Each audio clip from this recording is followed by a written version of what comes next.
মাননীয় প্ৰধানমন্ত্ৰীৰ জৰিয়তে যি প্ৰায় 1,77,000 মানুহক আমাৰ পাটাচাৰকুছি সমষ্টি আৰু ভৱানীপুৰ সমষ্টিত যি আয়ুষ্মান ভাৰতৰ কাৰ্ডৰ যি প্ৰদান কৰি যি 5 লাখ টকাৰ কাৰণে স্বাস্থ্য সেৱাৰ বাবে মোদী ডাঙৰীয়াই যি আমাক আগবঢ়ালে তাৰ কাৰণে আমি এই সমষ্টিবাসী ৰাইজে বা ভৱানীপুৰ সমষ্টিবাসী ৰাইজে হিয়া উজাৰি আমি মোদী ডাঙৰীয়াক আশীৰ্বাদ দিছোঁ।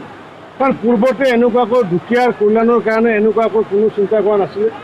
একমাত্ৰ যদি দেশৰ প্ৰধানমন্ত্ৰী আছে সেইগৰাকী হৈছে মাননীয় নৰেন্দ্ৰ মোদী ডাঙৰীয়াই। আৰু এই তেওঁ যি আঁচনি আগবঢ়ালে 5 লাখ টকাৰ, এইটোৰ জৰিয়তে দুখীয়া মানুহে চিকিৎসা কৰাৰ ক্ষেত্ৰত বহুত সকাহ পাব বুলি আমি আশা ৰাখিছোঁ।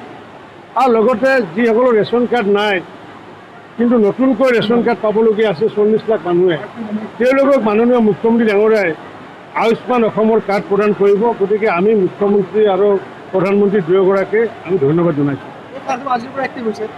আজিৰ পৰা এক্টিভ হৈছে আৰু এতিয়া পঞ্চায়ত ৱাইজ তেওঁলোকে মাতিব, বেনিফিচিয়াৰীসকলক আশা কৰ্মীসকলে মাতিব, স্বাস্থ্য বিভাগৰ কেম্প থাকিব আৰু সেই কেম্পৰ জৰিয়তে আগন্তুক দিনত অনলাইন যোগেদি এই কামখিনি কৰা হ'ব। মানে আমাৰ হাৰ্ড কপি নাথাকিব।